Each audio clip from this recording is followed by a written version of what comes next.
সুপ্রিয় দর্শক, আসসালামু আলাইকুম।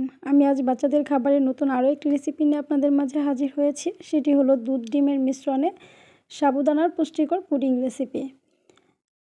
পুষ্টিবিদদের মতে একটি খাবারকে যখন কয়েকটি খাবারের সমন্বয়ে তৈরি করা হয়, অর্থাৎ একটি খাবার থেকে যখন ফ্যাট, মিনারেলস, ভিটামিন এবং সব রকমের নিউট্রিশন একসাথে পাওয়া যায়, তখন সেই খাবারটি বাচ্চারা অল্প খেলেই সেটা থেকে পর্যাপ্ত পরিমাণ পুষ্টি পেয়ে থাকে এবং সেই খাবারটি বাচ্চাদের ওজন বাড়াতেও সাহায্য করে। সেরকম একটি রেসিপি আমি আপনাদের সাথে শেয়ার করতে যাচ্ছি, সাবুদানার পুডিং রেসিপি।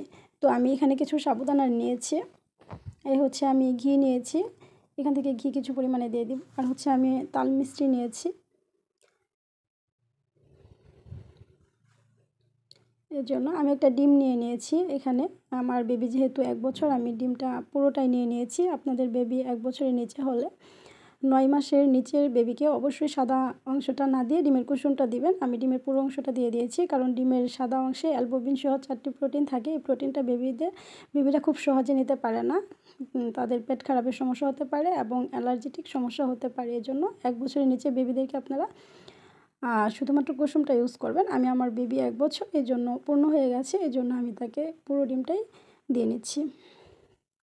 এখন হচ্ছে একটি পাত্রে আমি সাবুদানাটা দিয়ে নিচ্ছি। আমি সাবুদানাটাকে খুব ভালোভাবে ধুয়ে কিন্তু ভিজিয়ে রেখেছিলাম কিছুক্ষণের জন্য। তো এটা ভিজে যখন একটু ফুলে এসেছে, তখন আমি এটিকে এই যে একটি পাত্রে দিয়ে নিলাম। সেই পানিটা সহ আমি কিন্তু পাত্রে দিয়ে নিয়েছি। এখন হচ্ছে আমি দুধ দিয়ে নিচ্ছি, কিছু পরিমাণে দুধ দিয়ে নিচ্ছি। আপনাদের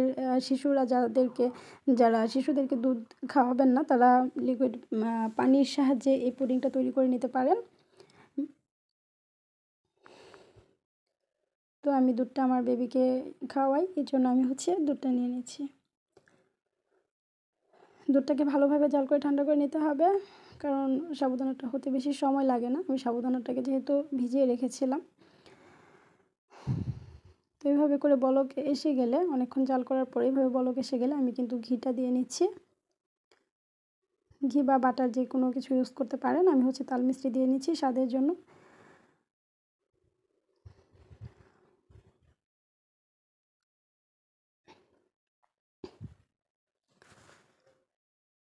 এভাবে করে আমি দিয়ে নেড়ে চেড়ে পুরোটা মিক্সড করে নিচ্ছি। তারপর 1 চিমটি লবণ দিয়ে দিচ্ছি।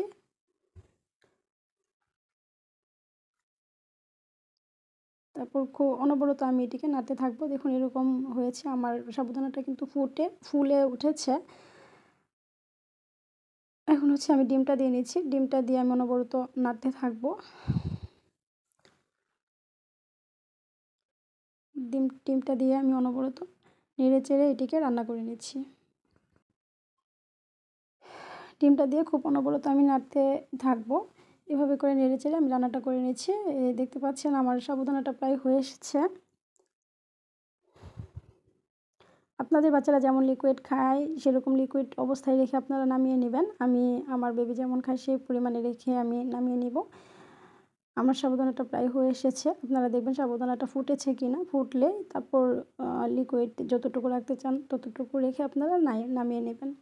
তো আমি এরকম লিকুইড রাখছি, আমারটা এরকম হয়েছে। তো এটাকে বলা যায় দুধ, ডিম, সাবুদানার মিশ্রণে একটি পুষ্টিকর পুডিং রেসিপি। তো দর্শক, একটি বাচ্চার খাবারের চাহিদা কিন্তু খুবই কম থাকে, তবে একটি বাচ্চার পুষ্টির চাহিদা একজন অ্যাডাল্ট মানুষের চেয়ে অনেক বেশি থাকে। তো কয়েকটি খাবারের সমন্বয়ে যদি আমরা এইভাবে করে একটি বাচ্চাকে বানিয়ে খাবার খাওয়াই, তাহলে কিন্তু সে পর্যাপ্ত পরিমাণে পুষ্টি এখান থেকে পেয়ে যাবে।